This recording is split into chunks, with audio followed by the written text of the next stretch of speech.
Hello, Regina. It's a pleasure and honor to have you a chance to talk with you.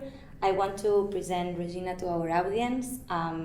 Regina is professor and co-director of the Pacific Research and Policy Centre at Massey University, New Zealand. Her research focuses on the relationship between tourism, sustainable development, and poverty. And I want first to ask you, how do you define inclusive tourism? Thank you so much, Carla. Okay, inclusive tourism, to me it's a really important issue because we're trying to think about people who might normally be excluded from the benefits of tourism. So it's about trying to find ways in which they can be involved in both the production and consumption of tourism if they wish to be involved with tourism. So you might be thinking about people who are economically poorer than others or disadvantaged because of their lack of physical ability or gender, sexuality or ethnicity. There could be a whole lot of factors at play. And so really with inclusive tourism, we're thinking about who is included in the production and consumption of tourism and on what terms. Is it fair? It's not enough just to have tourism creating jobs that might be very low income, very precarious, dangerous, and not really able to sustain people's well-being. It's also not good enough that we invest a lot in tourism products that are only good for foreign tourists, and people of a locality and of a country can't afford to enjoy the natural and cultural assets of their own place. So really, inclusive tourism is trying to find a way in which tourism can bring benefits to all. Thank you, Regina. What do you think that are the effects of the COVID pandemic on tourism? Well, if I think about the place I live, which is Aotearoa, New Zealand. Aotearoa is the Māori name for New Zealand, the Indigenous people of New Zealand.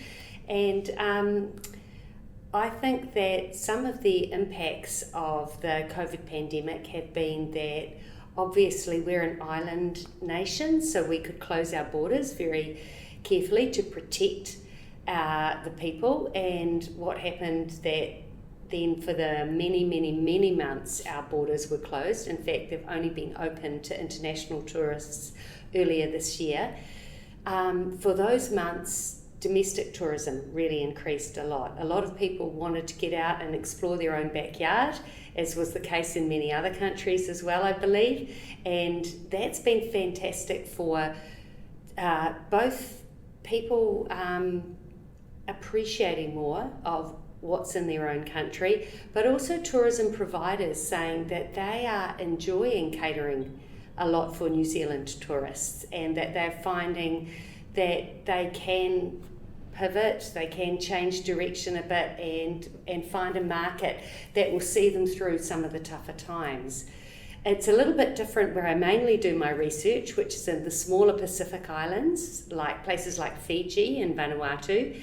And so in those countries, their borders stayed shut for longer than New Zealand's in most cases, and they are far more dependent on international tourism dollars. For some of them, in the Cook Islands, up to 70% of their GDP comes from tourism. And so what have they done during the pandemic?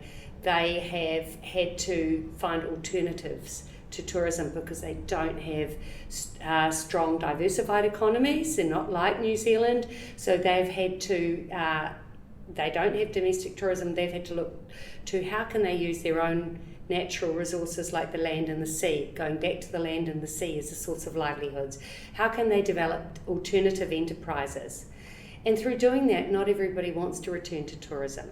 And I think the same thing in New Zealand, not everybody wants a return to the type of tourism we had prior to the pandemic. Because while we didn't have tourism on the scale that in the case of places like Barcelona, for example, and other tourism hotspots in Europe, we still had what we would have called significant problems with tourism in certain hotspots around the country, often in natural areas rather than in the cities though. And people local residents were starting to ask questions about that and starting to get a bit annoyed about what was going on and saying, we don't want to sacrifice the natural beauty and the sustainability of the country for the sake of a few tourist dollars. We have to do tourism better. Okay. And so, do you feel that after this pandemic, we are farther or closer to the possibility of a more inclusive tourism? I think we're closer. I have to tell you that I'm an eternal optimist. Yeah. Okay, so maybe I look at things too hopefully sometimes. But if you saw some of the interview transcripts we have from people we have talked to in Pacific Islands, people whose households used to entirely rely on tourism income, and they've had to rethink things during the pandemic. If you saw how they are talking about what they have valued from their time without tourists around, more time for social connection with family, with friends, with their communities, taking care of one another, more time in the natural environment, they've really valued that time, and they are committed to doing things better when tourism returns. They really feel that they want things to be different. If you take a country like Fiji, most of the tourism product is owned by foreign interests. It's not that inclusive. They don't have a lot of all-inclusive resorts like some parts of the world, which are actually the opposite of the inclusive tourism I'm talking about here. They don't have tourism that is that exclusive in a sense, but local people still don't really feel they can access all those 5-star highly branded resorts. They don't feel they benefit from them that much. Sometimes they like employment there, but they don't feel they were looked after by their employers during the hard times of the pandemic.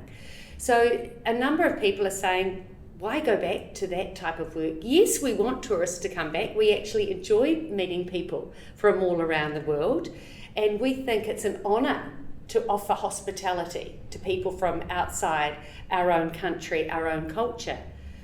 But we want to do it in a way that's on our terms. We want to maybe run our own restaurant or have our own agri-tourism business where we're taking them on a visit around our farm, which we developed during the pandemic, and then they get to taste the foods we're growing and maybe eat in a nearby restaurant that uses a lot of local fresh produce. And we want to do things a bit differently.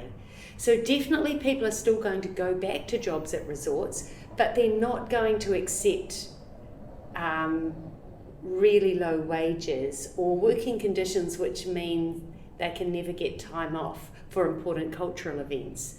Those things have raised in profile for them during the pandemic, and they've said to myself and the other researcher in the project I'm on, Dr. Api Mavono, they've said to us, look, we've had time to sit and reflect on what are the most important things in life.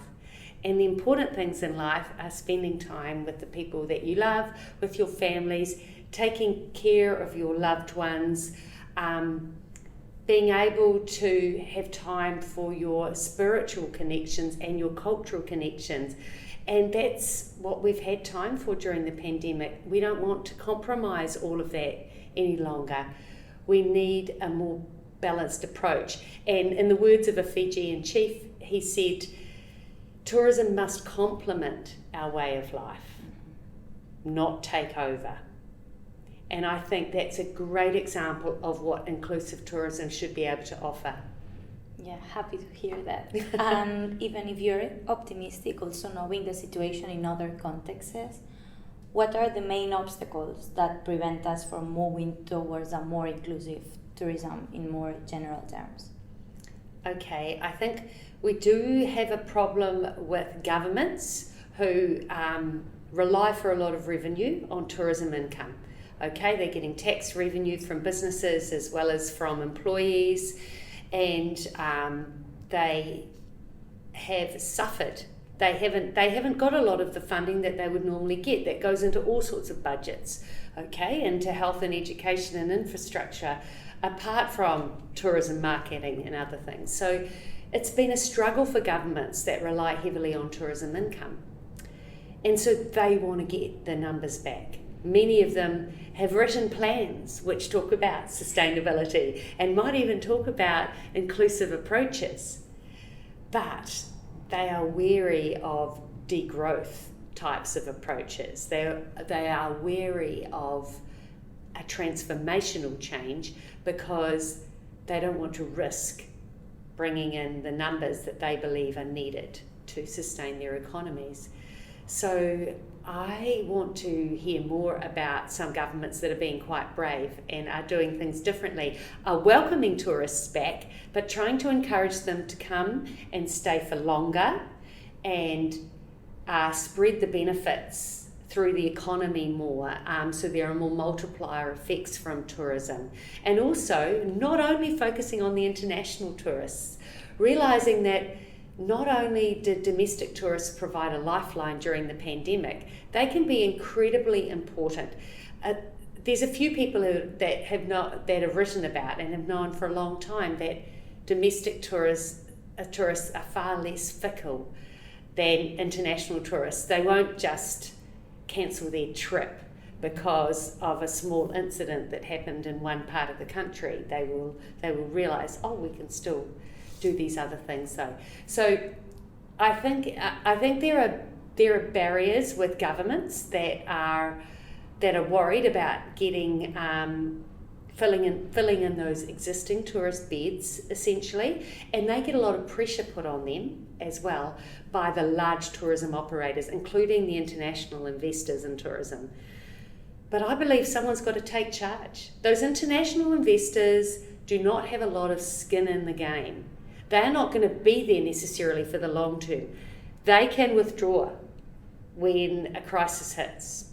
They don't have to look after their employees. They don't have the same obligations as others might have.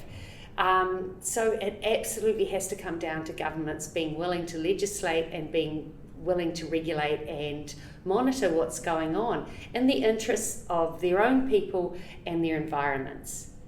So I really like the type of slogans that some places come up with, some destinations come up with about making better cities, better destinations, so that they are better places to live, better places to work, and better places to visit.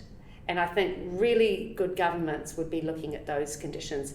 And I don't see a lot happening in the international governance around movements of tourists and mobilities and tourism. I think there's mainly like the UNWTO, I think is mainly promoting tourism. So my thinking would be it has to come down to national governments taking that role and controlling some of what's going on in the interests of the people. Great, Regina. So that was it. Thank you very much for having us. It's absolutely my pleasure. Thank you.